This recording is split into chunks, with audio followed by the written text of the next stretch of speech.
কণ্ঠশিল্পী হওয়ার জন্য, সঙ্গীত শিল্পী হওয়ার জন্য যে প্রক্রিয়া, যে সাধনায় একজন শিল্পী হয়ে ওঠেন, সেটা তো আমি করি নাই।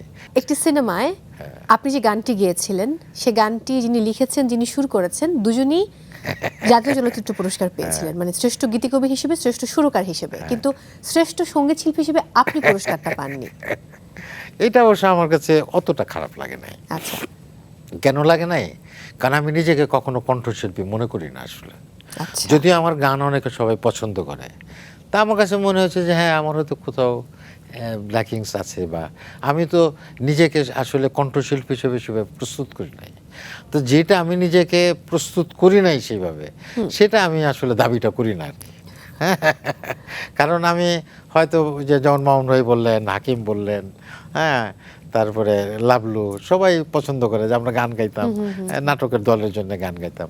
এবং আমি যতটুকু গান শিখেছি, অল্প শিখেছি, সেটা হচ্ছে যে অভিনয়টা করার জন্য। যেমন মামুন ভাই বললেন যে একটা কীর্তনিয়ার চরিত্রে আমি অভিনয় করেছি। তো কীর্তনিয়ার চরিত্রে আমি অভিনয় করতে গেলে আমাকে তো একটু কীর্তন গাইতে হবে, নাহলে তো চরিত্রটা বিশ্বাসযোগ্য হবে না।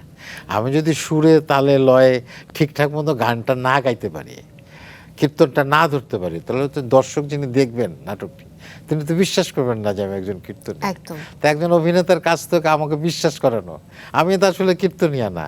তো সেই জায়গা থেকেই আমি গানটা একটু শিখে নিয়েছি। কিন্তু একজন কণ্ঠশিল্পী হওয়ার জন্য, সঙ্গীত শিল্পী হওয়ার জন্য যে প্রক্রিয়া, যে সাধনায় একজন শিল্পী হয়ে ওঠেন, সেটা তো আমি করি নাই। সেই জন্য আমি নিজেকে কখনো এটা দাবিও করি না, আর পুরস্কার পাইনি সেটাও আমি মনে করি না।